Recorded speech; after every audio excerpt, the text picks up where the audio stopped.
Sim, já estamos conectados. Boa tarde a todos e todas que estão presentes hoje no nosso Encontro ZAIEG. O encontro desse mês é duplamente especial, porque é uma edição dedicada às letras galegas, então é o nosso primeiro encontro ZAIEG que vem com uma temática, né, mais objetiva, uma celebração maior, está incluído na celebração maior do 17 de maio, e é igualmente especial porque estamos recebendo Carlos Calhon, aqui no nosso canal de YouTube da IEG.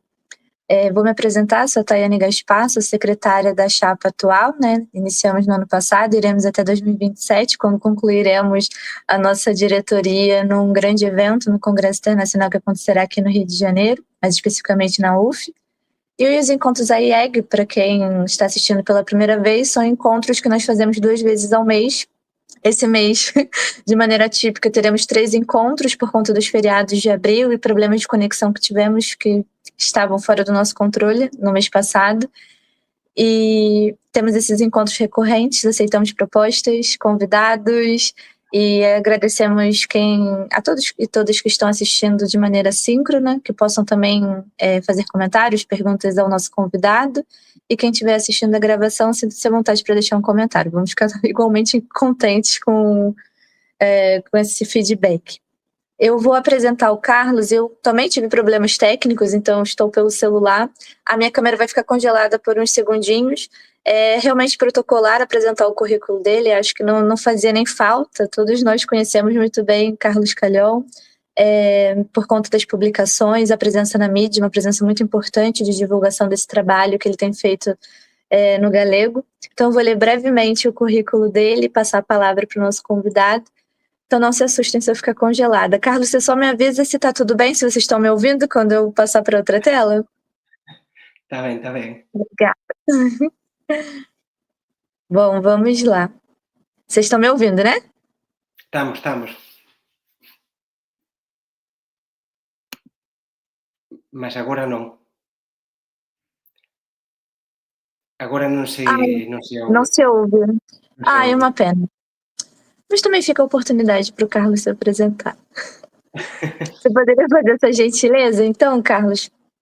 Moito ben, pois para min é unha alegría poder estar aquí hoxe, non? E ademais con unha persoa como a Tayane, que é sempre tan dinámica. A última vez que nos vimos coincidimos aí dunha forma tamén case máxica, como no título do libro, non? Efectivamente, nas rúas de Santiago de Compostela, pois aí de repente eu non esperaba encontrar pois esa grande embaixadora nosa que temos na outra banda do mar, e a que con certeza nunca se lle pode dicir que non cando fai unha proposta. Entón eu agradecido máis unha vez por poder partillar contigo e coa Asociación Internacional de Estudos Galegos.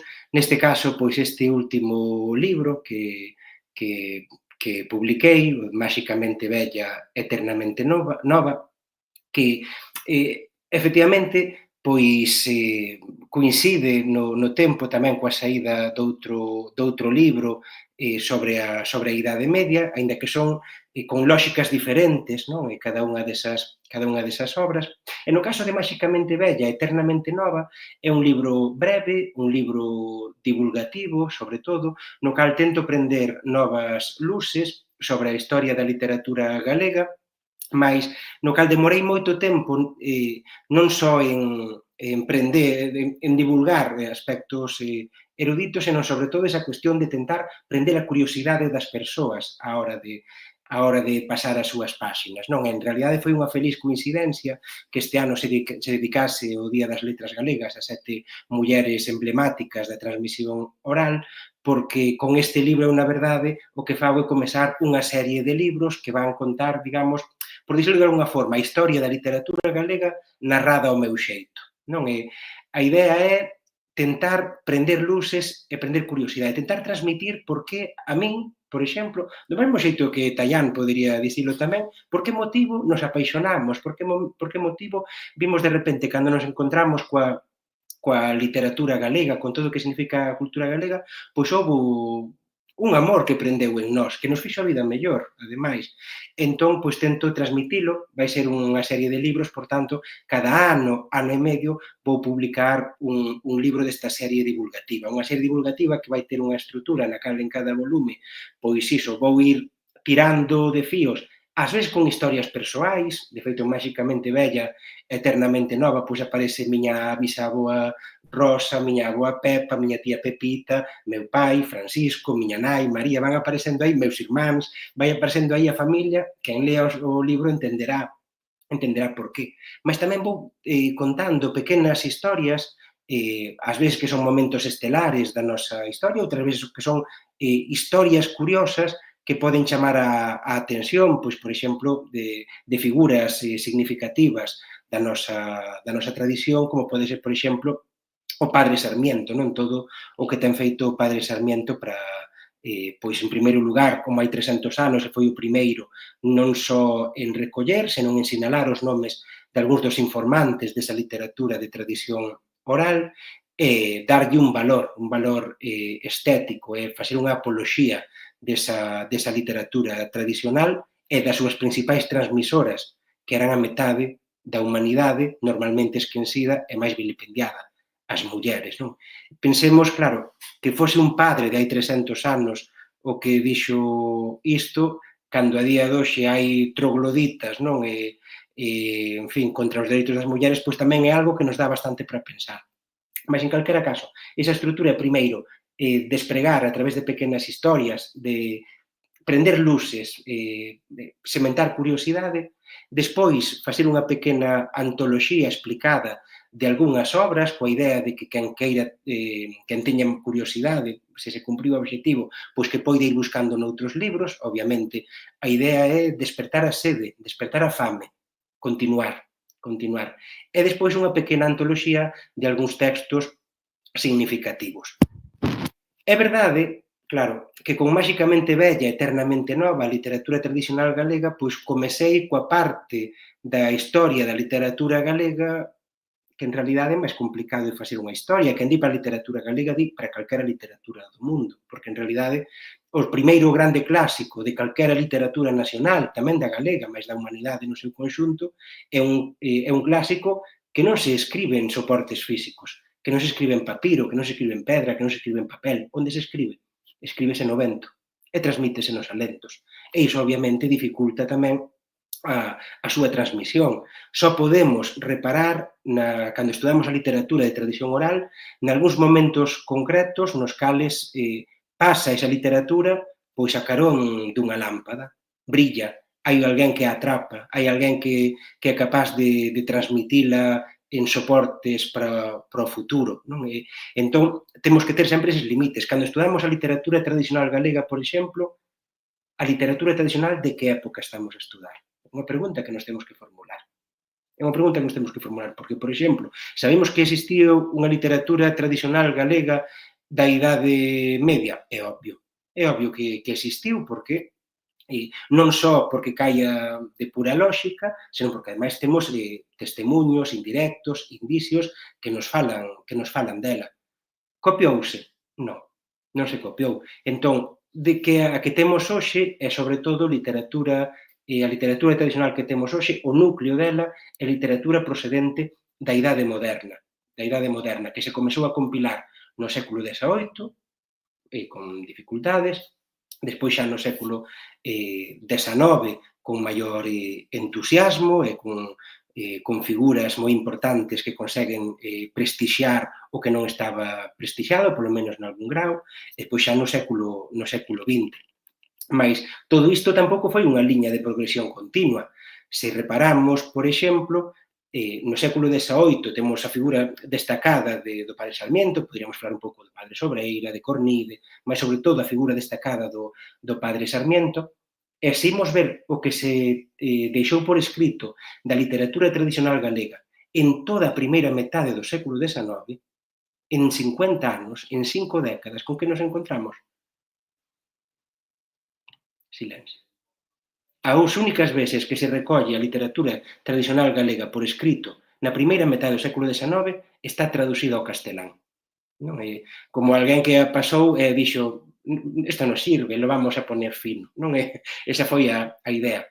E foi xa na segunda metade do século XIX, cando nomes como de Marcial Valadares, como Manuel Murguía, como Rosalía de Castro, como Saco Arce, etcétera, pois prestixian, recollen esa literatura e lle dan un novo valor. Aí é fundamental o nome dunha muller que fai recolleitas e que, ademais, decide facer algo moi importante para a literatura e transmisión oral. Non só fosilizala, non só entendela como un fósil ou como un insecto, non que haxa que cravarlle un alfinete para estudar, senón que hai que darlle vida. E esa muller, claro, estamos falando desa fora de serie que foi Rosalía de Castro. Eu repito moitas veces no libro a idea esta frase de Gustav Mahler que daría para unha tatuaxe. A Tallán sei que gosta de algúns versos emblemáticos, pois este dá tamén para unha tatuaxe, se alguén nos escoita, ou polo menos, se non para tatuaxe, para facer grafitos, que é, para facermos varios grafitis, que é a frase esta do grande Gustav Mahler, que é a tradición non é a adoración da cinza, senón a transmisión do lume. Non é? E esa disxuntiva que se puido ver ao longo do pasado, a hora de nos determos na literatura tradicional galega, aínda podemos ver a día de hoxe. No pasado, claro, podemos confrontar, por exemplo, a figura de Rosalía de Castro coa figura de Emilia Pardo Bazán. Cando Emilia Pardo Bazán crea unha entidade na Coruña no ano 1884 para estudar a tradición literaria galega popular, deixa moi claro que ela faino non con a intención de poner en uso lo que cayó en desuso, di ela. Ela, en realidad, en 1884. Se ainda a día de hoxe hai mozos que se botan aos camiños e recollen cantigas, como sería no ano 1844, e ela, no entanto, cando dicía o de que cayó en desuso, en realidad era un desexo, era o que ela non quería que se... Non, aí vemos moi ben neste caso esa disxuntiva entre a adoración da cinza por parte de Emilia Pardo Bazán e a transmisión do lume por parte de Rosalía de Castro. Mais, aínda a día de hoxe, na celebración do Día das Letras Galegas, vese moi ben, non? Que haxa institucións no noso país, hoxe mesmo, o Consello de Baiona, pois anunciaba o Día das Letras Galegas, actividades do Día das Letras Galegas, del recuerdo de las palabras olvidadas del gallego, en castellano, non no noso idioma, as palabras esquecidas, en realidade, son as palabras que eles quererían ver esquecidas, iso é moi diferente. E quen di isto, que xa é un exemplo exagerado, podémolo ver noutras actividades institucionais nas cales se presenta a tradición nosa e a forza da nosa cultura non como unha forza, senón como un obxecto de museo. Entón estamos tamén nesa tensión importante entre o museo e a vida, entre o fósil e a vida.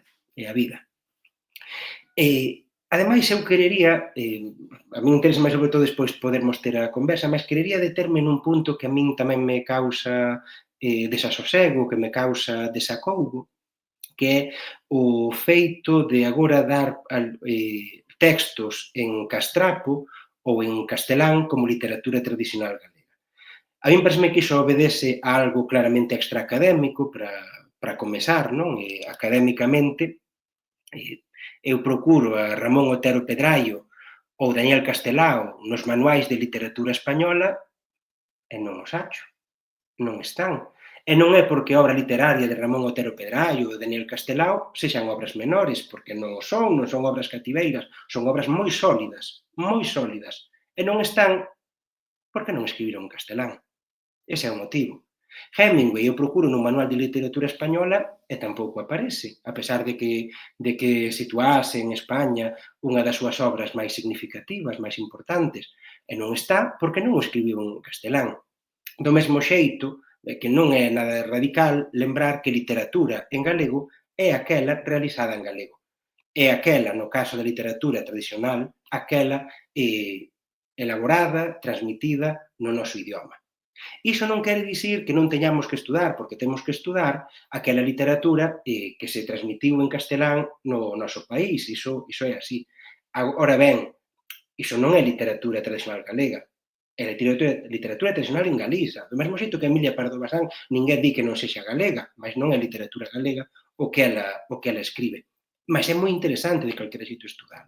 moi interesante. E haberá que preguntarse que temos en castelán e que en galego. Por que motivo algúns textos están en castelán e por que outros moi maioritariamente en galego. A primeira explicación é evidente a propia dinámica sociolingüística ao longo do tempo, iso está claro. Mais habrá que ver e habrá que estudar o mellor posible pois reparar cando aparecen eses textos en castelán, escoitar, por exemplo, os testemunhos de Marcial Valadares nos anos 60 do século XIX, onde fala efectivamente de como están aumentando os cantares en castelán neses momentos.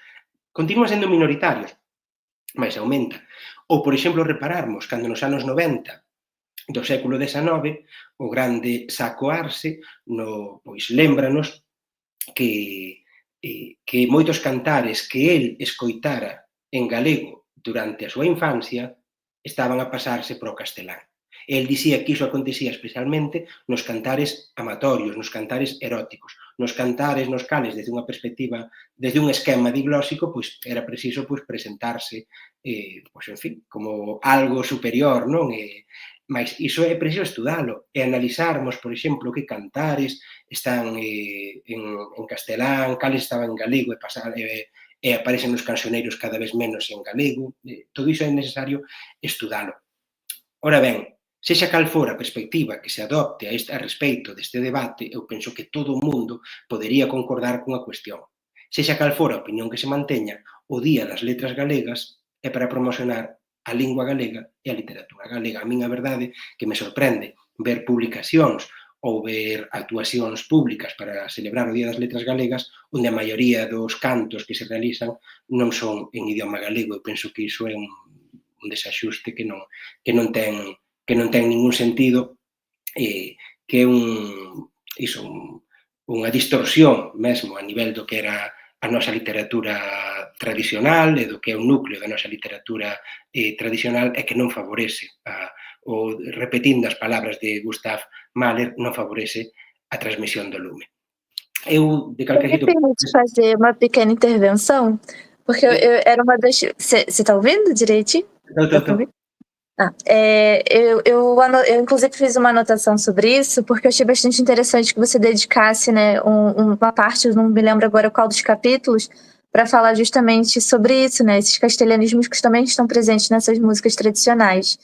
E o documentário que foi divulgado pela Real Academia, ele comenta um pouco isso, sobretudo na voz da Carme e da Uxia da Pontraga.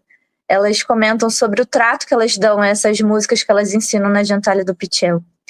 E eu não sei, nosso público é muito heterogêneo, né? Porque estamos num evento remoto, então alcançamos especialistas intelectuais como você, né? Que são realmente as nossas grandes referências nesses temas, mas também um público iniciante, sobretudo aqui do Brasil, que começou a se interessar pelo galego. Quais são as suas opiniões em relação a isso? É claro que você já demonstrou um pouco por onde vai a sua reflexão, mas principalmente nessas cantigas. Ontem também comentamos no nosso evento na UERJ, né, em colaboração com a UF, né, em que o Xuan também estava, e comentamos essas cantigas, né, que se apresentam com alguns castelhanismos. Isso também foi debate, né, no início do ano, e sobretudo no TikTok, né, apareceu bastante esse debate, como lidar com essas recolheitas, né, essas letras que apareciam, se deveríamos mexer ou não. Sempre não sei, a gente fica um pouco encurralado entre a tradição e a inovação, né? Como lidar com essas cinzas e esse lume, né? Em que momento a gente usa?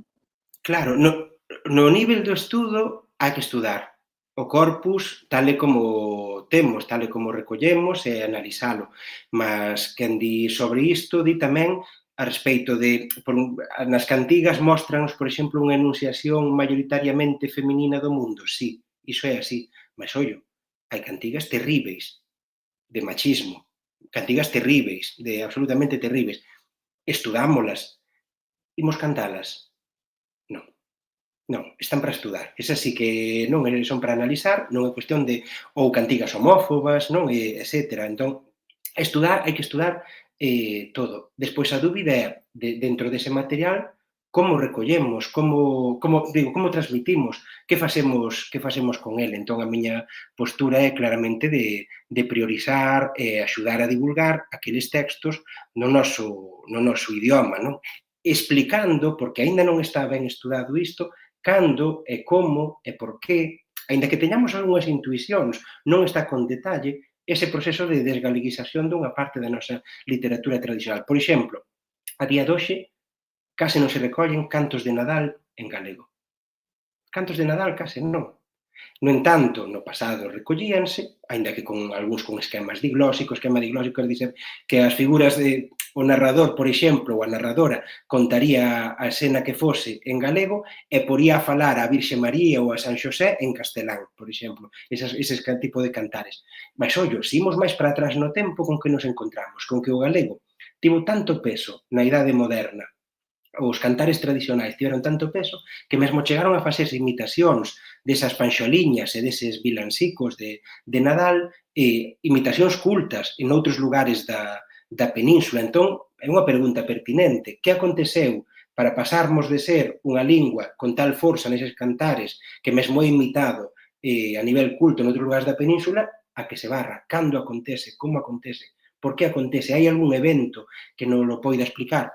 Do mesmo xeito que o que antes comentaba de sacoarse, que acontece para pasarmos de ser o galego portugués medieval, pasarmos de ser un referente nos cantares amatorios, non? Mesmo xéneros con tal forza a través das escolas trovadorescas como a cantiga de Amigo, non? Que é un referente importantísimo nesa baixa idade media, a que os cantares amatorios se agochen, non? Entón, son preguntas pertinentes. Despois, hai outra cuestión máis, que é, aínda que nos textos en galego poidan aparecer castelanismos, normalmente son castelanismos do léxico que son facilmente corrixíveis, non? Despois teñen unha riqueza lingüística abraiante.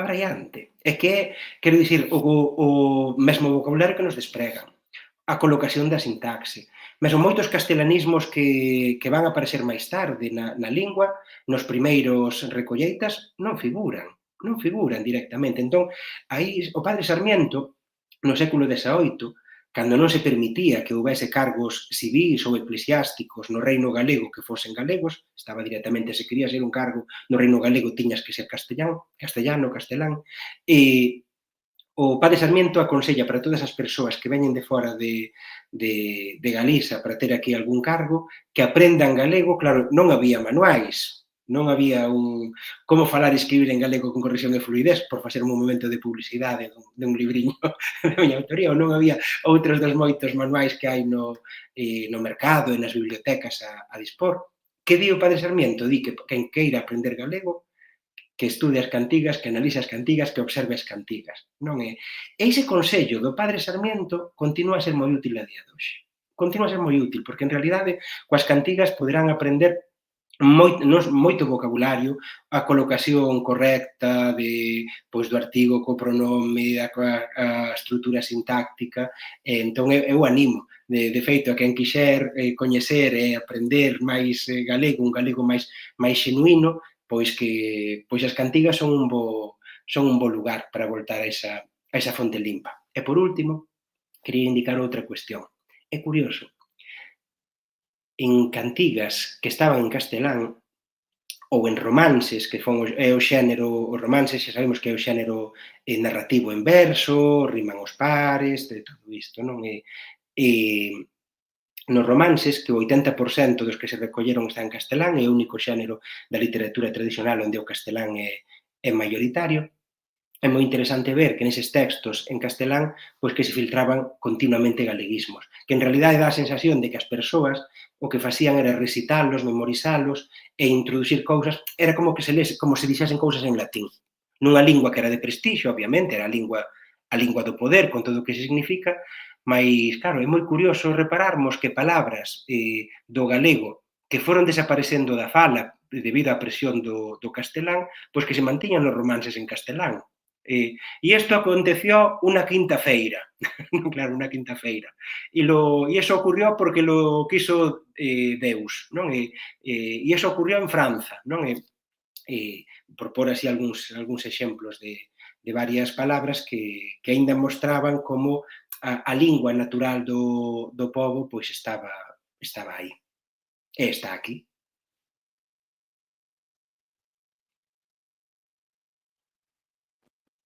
Carlos, eu também eu gostei muito que você adiantou uma das perguntas que eu gostaria de fazer no final, quando você justificou o aparecimento desse livro, né? Porque ele veio quase ao mesmo tempo que o seu, né, acho que foi um super sucesso, né? Não sei se você considera um grande êxito, porque enquanto eu estava na Galícia não se falava em outra coisa além do livro. Mas eu gostei da justificativa porque me chamou muita atenção, porque como nós tivemos acesso a muitos livros, né, sobre as pandeireteiras, as cantareiras, o seu tinha um perfil um pouco diverso dos livros que eu li. Porque ele não fala só da literatura oral, né, dessa tradição oral. Fala de muitos temas, né? Desde temas políticos, quanto da inserção do galego na lusofonia, ou a presença, né? Nem é essa tentativa, essa inclinação, essa vontade, mas essa presença que já existe, por exemplo, nas músicas que a gente canta na infância, né? Que você cita no livro. E também achei bastante interessante, de um ponto de vista bastante pessoal, como pesquisadora de galego no Brasil, sendo brasileira, a presença do Brasil nesse livro. Pois, como sabe a Tayane, eu amo o Brasil profundamente. Se o mar tivera barandas, eu fora ver o Brasil. Mas o mar non ten barandas, ai Tayane, como hai dir. E, pois, por fortuna, grazas a esta conversa. Mais, sí, para min era... É verdade que coincidiron no tempo eses dous libros, que son dinámicas diferentes, non? Este de Vidas e Historias LGBT da Idade Media, saiu en xaneiro, e efectivamente, pois, eu algunha crítica esperaba que ia recibir, porque sabemos como está o mundo, e como cada vez hai altafalantes máis fortes contra a diversidade humana, cando en realidade nos temas LGBT é tan simple como se non gostas, ollas para outro lado. Non ten máis, non?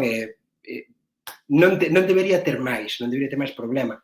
En ese caso, ademais, se son textos medievais que se editan e que se estudan, en fin, mais hai moitas persoas ás que lles proe, ás que lles incomoda que se fale desta diversidade, sexa afectivo-sexual, sexa da lingüística, cultural, e que non quererían tampouco que existise a cultura galega, nen as ligazóns que temos de afecto e de intelectuais e culturais profundas con diferentes cantos do mundo.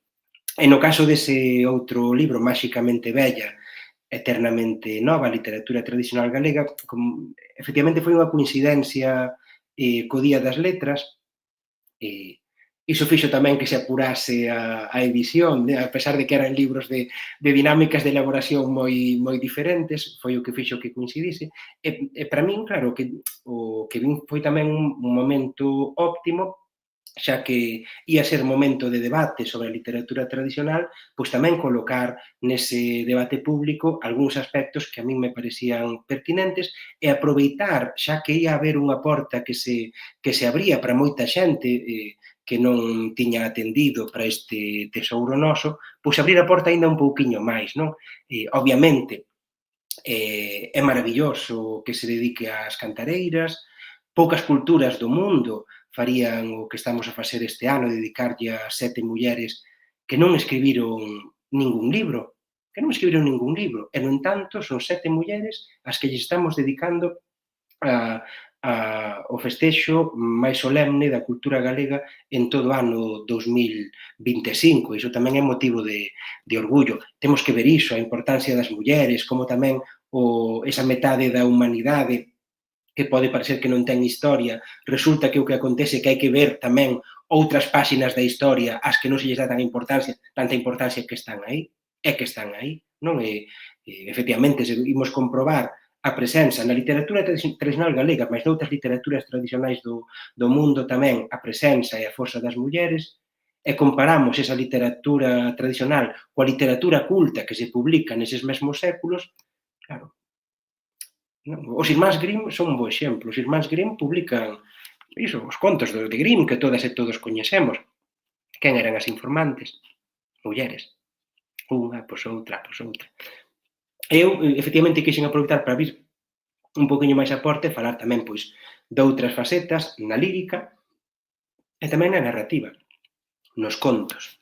A importancia dos contos, que a propósito, os contos sí que dunha forma esmagadora monolingüe transmitíronse, aínda que nos últimos anos sí que xunto con outra perda temática, etc., por parte nestas historias, pois tamén se está a realizar unha perda lingüística. Contos que durante séculos e séculos e séculos e séculos, cada vez que saían da gorxa, saían no noso idioma, pois agora estáse a recoller tamén en castelán, mas iso, claro, o motivo, explico noutro libro, ao final vou facer pasarela dos diferentes libros, que é o libro negro da lingua galega, non? Que é o que explica ou axuda a explicar a historia de silenciamento da nosa lingua e por que, efectivamente, moitas persoas terminaron por cuspirse no espello e pensar que a súa lingua, a lingua da súa familia, non servía para nada e, por tanto, había que mudala. E iso ten efectos, obviamente, na literatura tradicional, como non vai telos.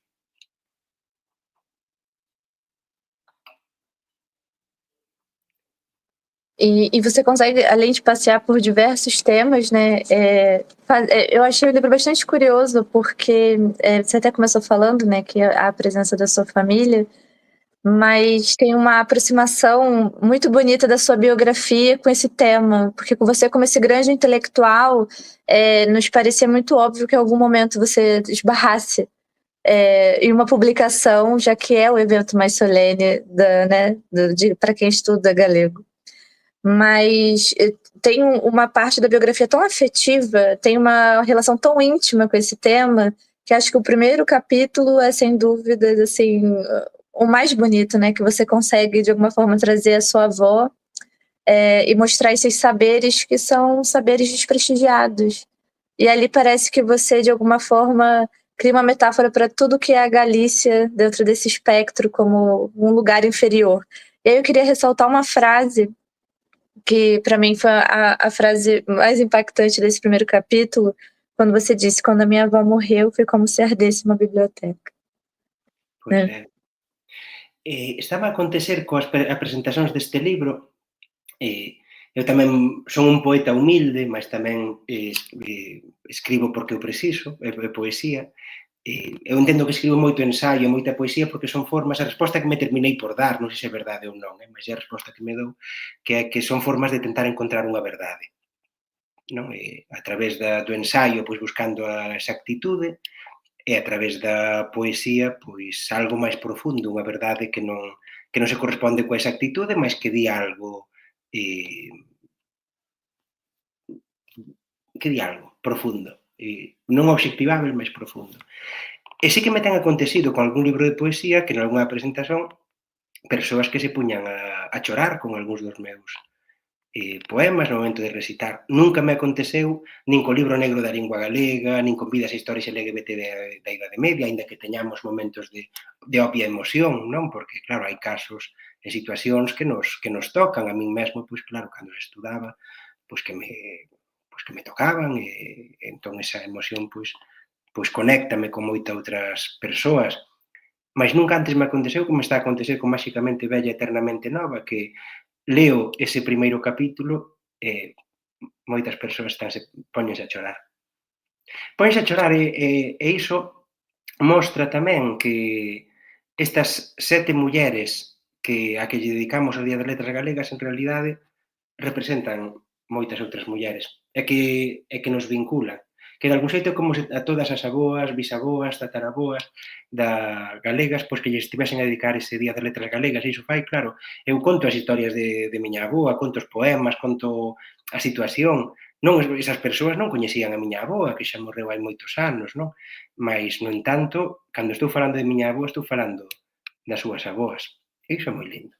Iso é moi lindo. Iso tamén é a forza dunha cultura que, a pesar de tantas dificultades, tantos paus nas rodas, tantas, en fin, tantos obstáculos, pois que aínda aspira á vida, porque ten esa forza tan profunda.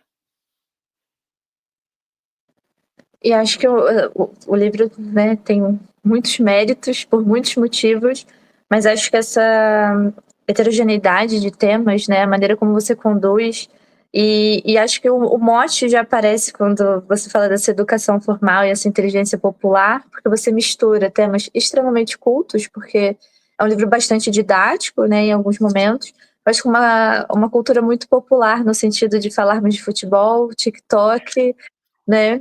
Principalmente aquele vídeo que viralizou, né, sobre as recolheitas, vamos dizer, de agora.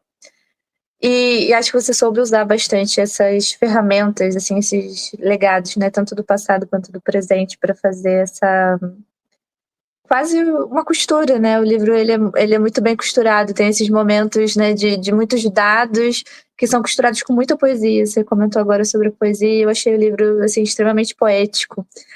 Principalmente a parte dos informantes, porque como eu estive na Galícia esse ano, né, eu fiz um intensivão de aulas de canto, dança e pandereta, e claro, a gente precisava assistir muitos vídeos de informantes, né, antes das aulas de baile, para mostrar. E eu sempre via de uma maneira bastante distanciada, confesso, não é a minha cultura, né? Ainda que eu esteja muito imersa, eu continuo sendo brasileira e aquilo É aparece de uma forma brasileira, muito é brasileira. Como diz brasileira. a Uxía, é brasileira. Definitivamente, me reconheço nisso. Mas eu vi de uma maneira muito abstrata. E houve uma aula também que foi bastante poética, em que a gente assistiu uma recolheita e estavam comentando sobre as condições né, das pessoas que faziam a recolheita e dos informantes, como a gente não poderia atrapalhar, interferir nessa recolheita. E tem uma frase sua que me remeteu a essa aula tão bonita que eu tive no Vivantes esse ano, quando você diz que a recolheita é a gente, de alguma forma, se deixar conduzir por esse informante sem interferir no sentido de confiar. E aí né, você escreve essa frase: confiar, escutar e deixar-se ensinar. Ensinar por pessoas que, segundo, né, instituições e academia, não haviam nada para aportar, né, de intelectual. Então, eu achei essa frase também sensacional, ficou bastante destacada, está bem no início do livro, se eu não me engano, está no segundo capítulo, mas eu acho que ilustra muito bem para quem, como eu, né, está muito longe dessas recolheitas, de que maneira elas são feitas, né? Qual é, vamos dizer assim, o grau de comprometimento e de confiança. Eu achei essa palavra muito assertiva dentro do livro, né? Essa ideia de confiar nesses informantes, né? Como esses repertórios quase infinitos, né, dessa memória, né? E você fala muito da escrita, que nem sempre a escrita é o suficiente para driblar o esquecimento. Sim, hai que saber escoitar, que non é nada fácil, en xeral, xa dicía Lacan que o sorprendente era que nos comunicásemos, non? E que iso, en realidade, se íamos a observar como funcionaba a linguaxe, que unha persoa dixese unha cousa e outra fose capaz de comprender, non? Escoitar non é fácil.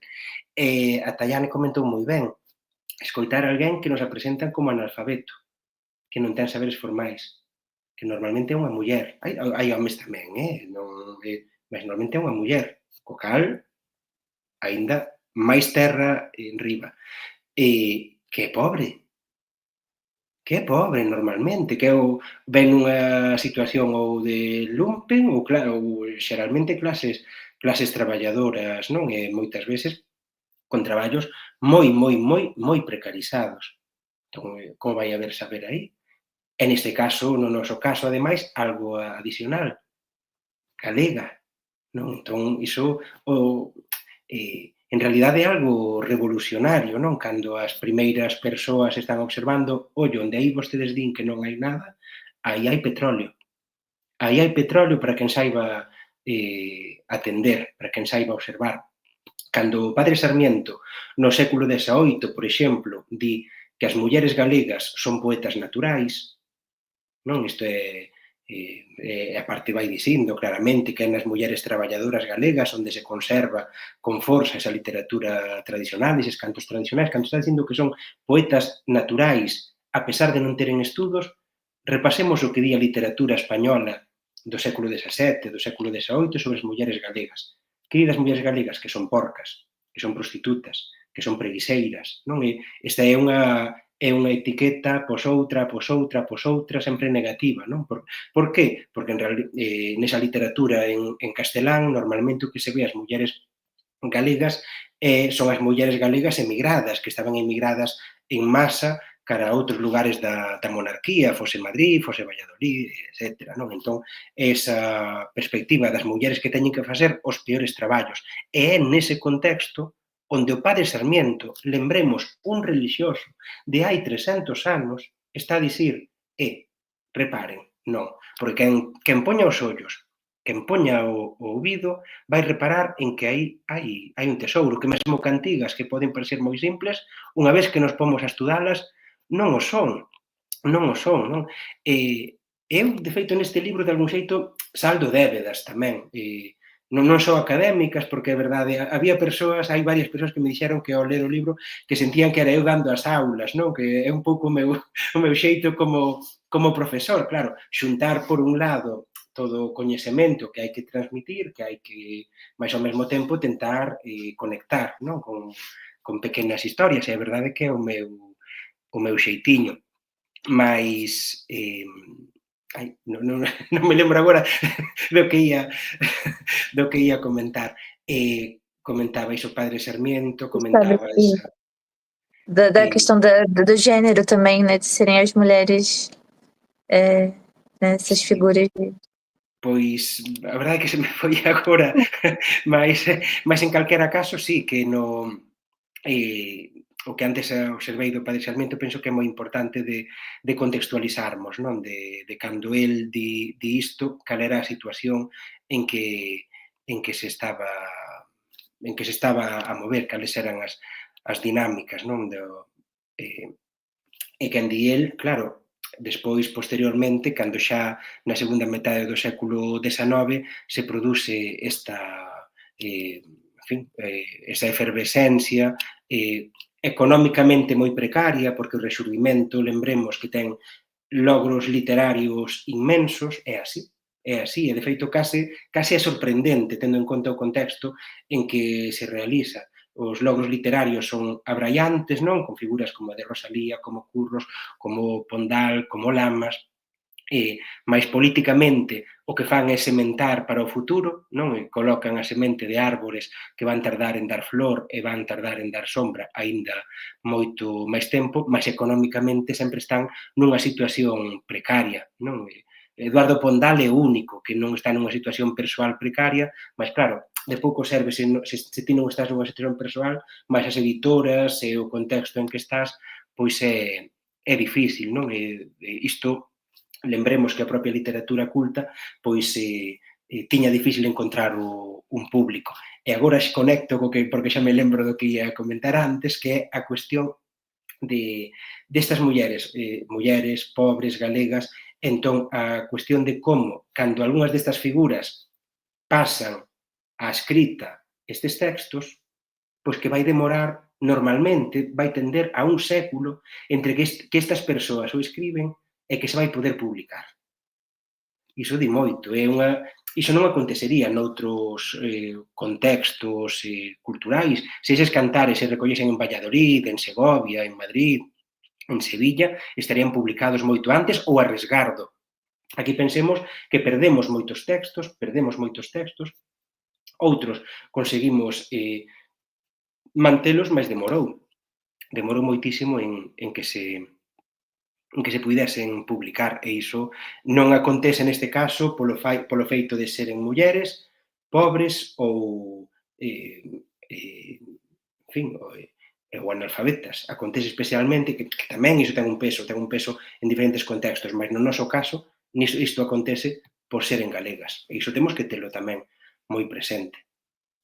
Na parte negativa, a hora de explicar negativamente, mas tamén a hora de termos orgullo de todo iso, de todo o que se fixo.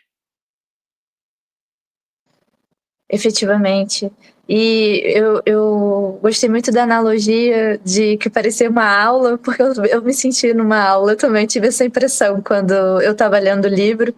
E é um livro tão instigante, você falou que tinha esse propósito de estimular nossa curiosidade, e de fato você citou Padre Sarmiento, e além dos dados, tem ali o estímulo à curiosidade quando você comenta dos nomes inventados, né? Então sempre tem uma coisa a mais ali que aguça a nossa, né, a nossa curiosidade, até a nossa imaginação de tentar pensar em explicações, mas de um jeito, volto a dizer, né, reforça, muito sensível, principalmente quando você decide, ao invés de só citar algum informante, trazer a caligrafia, né, Pois, dos manuscritos.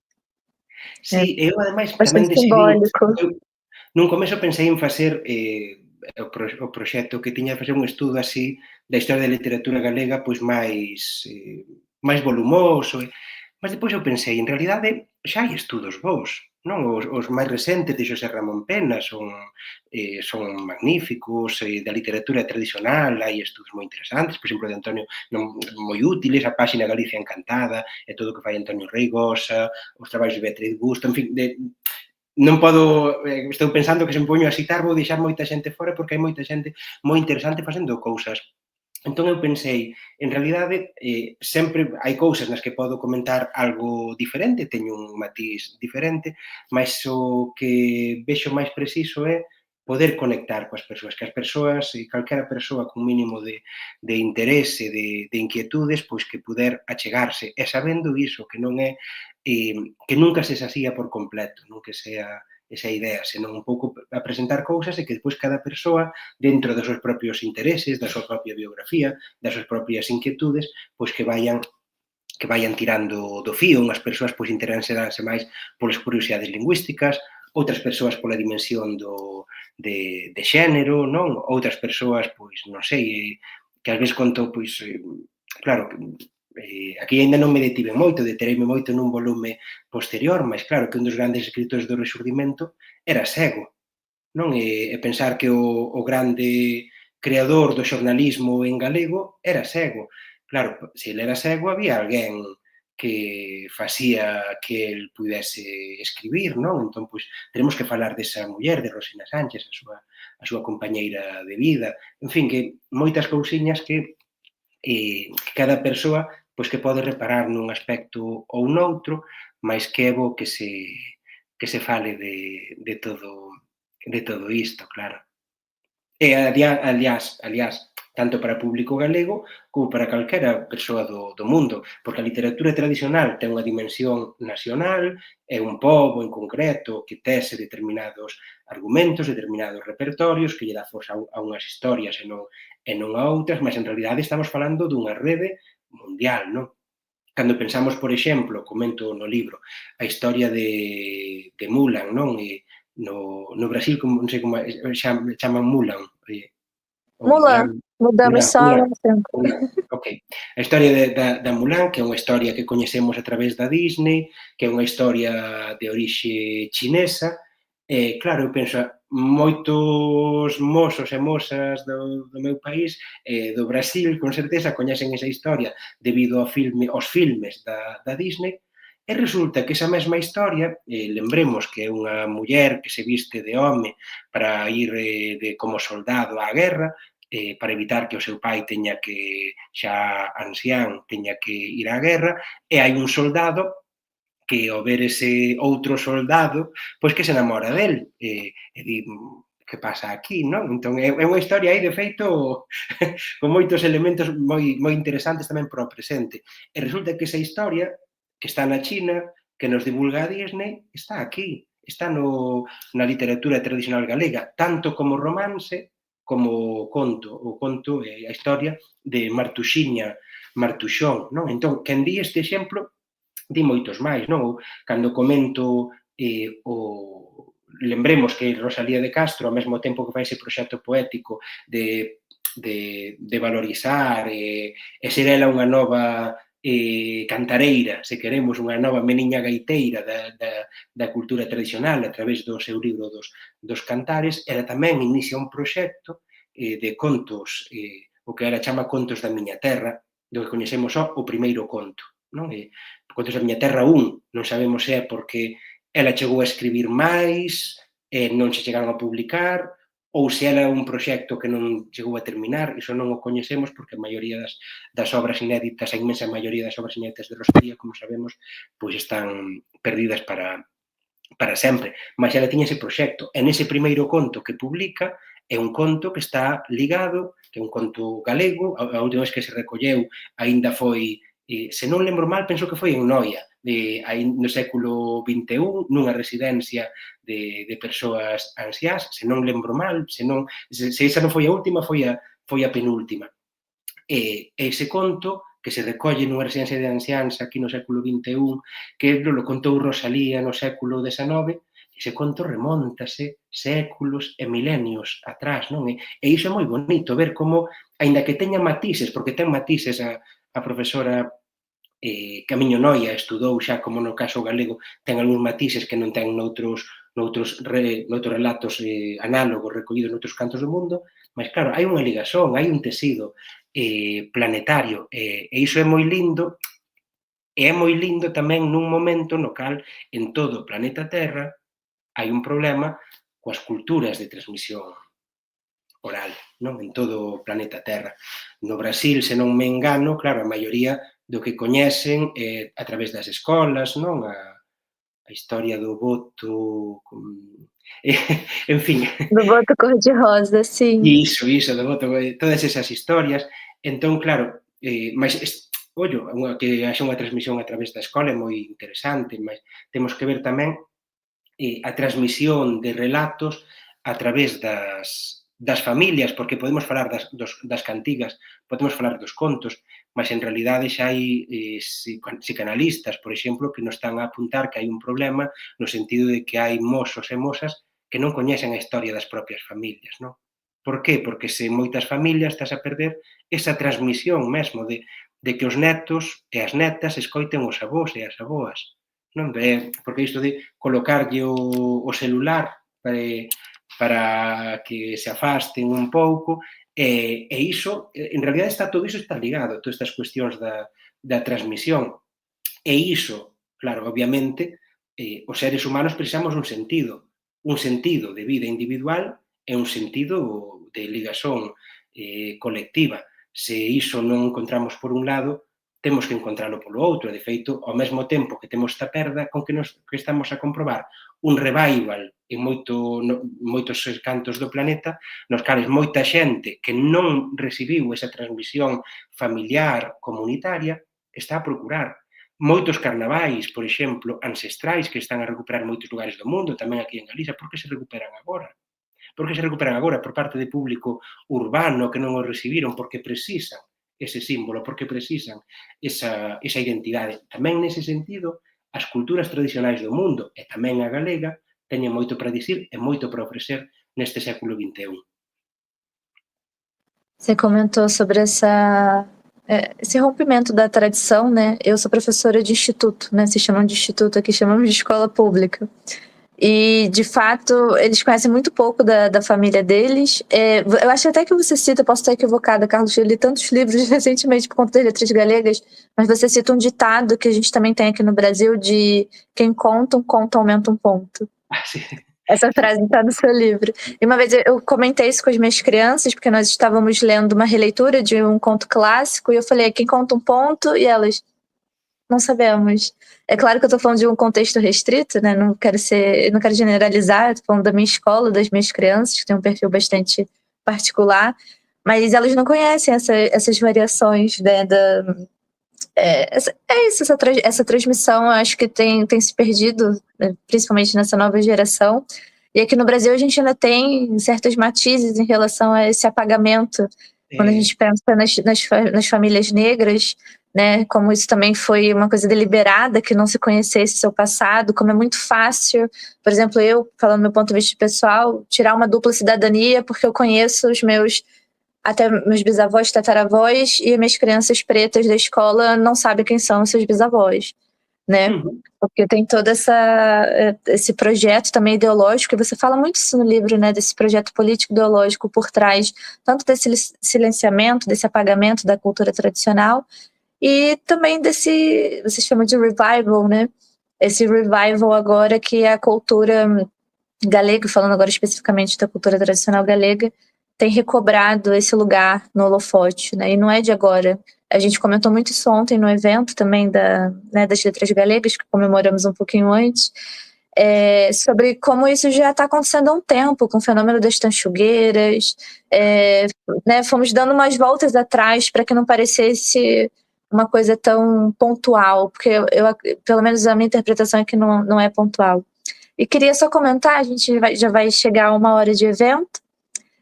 Queria primeiro convidar a quem está nos ouvindo a fazer algum comentário ou pergunta no chat. O Xuan, que é o presidente da associação, está aqui nos bastidores e pode afixar para a gente, então a gente consegue ler esses comentários e tenho certeza que o Carlos vai ficar muito contente de respondê-los ou receber algum feedback sobre a comunicação dele. Enquanto eles vão se animando e escrevendo, queria só comentar sobre 2 questões que você falou agora, sobre o seu intuito de se conectar com o público, né, através desse livro, e acho que você fez isso muito bem. É um livro que eu vou usar um adjetivo assim, um pouco usual para livros, mas é um livro muito carismático. Obrigado. Eu acho a leitura muito atraente nesse sentido de ter uma biografia. Eu acho que cria uma aproximação com você enquanto autor e nós enquanto leitores. Mas tem ali uma conexão. E você falou sobre essa intenção também de se internacionalizar. A gente está querendo apresentar essa cultura, né? Difundir a cultura galega tradicional no mundo. E acho que você encontrou, não sei se você alcançou esse objetivo, né, de levar a tantos lugares diferentes, mas acho que ao Brasil você fez isso de uma maneira muito sábia, quando você cita o repente, esses sistemas de refrãs, né, assim, infantis, que são muito parecidos com os nossos. Houve ali sim um vínculo. Eu, como brasileira, me senti muito dentro, né? Isso é curioso que eu comentei o quanto eu, enquanto brasileira, tinha uma referência muito distante das recolheitas, mas esse livro me aproximou trazendo essas referências, né? Por isso que eu digo que eu acho que a lusofonia ela era mais do que uma vontade, ela se fez presente, se efetivou. Acho que isso ficou muito claro no livro, né? Que essa aproximação ela aconteceu e aconteceu de uma maneira muito orgânica, né? Da maneira como foi conduzida, já mais para o finalzinho do livro. E eu fiquei muito contente de ver o Brasil ali se aproximando, né? Uma lusofonia que nos inclui. Pois, moito obrigado, porque ademais neste caso para min foi unha sorpresa moitas veces. Por exemplo, cando relato, non, que algunha cantiga que eu lle escoitaba á miña familia, por exemplo, ao meu pai, pois claro, que están presentes en Portugal ou no Brasil, e meu pai non era reintegracionista, nen chegou a saber nunca que o reintegracionismo existía, nen nada polo estilo. A el viñalle de serie, el falaba galego, transmitironlle o galego na casa, transmitiume o galego a min, né, tal e como el o recibira, e entón, pois claro, para min, claro, sí que é unha sorpresa encontrarme con isto. E despois, para alén do escrito, tamén é moi interesante observarmos que se imos escoitar as gravacións que posuímos das cantareiras, por exemplo, as vellas de Mens, que son un dos núcleos da homenaxe deste ano. As vellas de Mens teñen unha prosodia, un xeito de falar moito menos castelanizado do que teño eu, por exemplo. Por exemplo, a pesar de tantos anos de estudo e non sei que, elas teñen un que en realidade conecta moito máis coa fonte limpa nosa como galegos e, por tanto, ao conectar coa fonte limpa, conecta tamén co conxunto do noso sistema lingüístico da unidade e da diversidade, non? Que está aí mesmo para quen non quixer e para quen non souber que está aí. E moitas veces é un saber que non se sabe, non? E claro, para min iso de constatar esa unión mesmo afectiva de cantares de meu pai que están na outra banda do mar, pois claro, como non vai tocarme, non? E o que quero convidar tamén é a reflexión a todos os galegos e galegas que pensen sobre iso e a hora de tentaren mellorar o seu galego tamén que escoiten eses nosos cantos tradicionais as persoas que nos transmitiron. E eu acho que essa discussão, toda essa reflexão que nós estamos fazendo está fomentando que que comecemos a reparar nessas conexões, porque elas existem há muito tempo, estão aí, basta reparar, né? Ontem mesmo nós tivemos uma grata surpresa numa intervenção, numa comunicação do professor Leonardo Davino, em que ele comentou sobre uma música da MPB que tinha uma versão das Cantareiras e uma versão se eu não me engano, do Chico Buarque.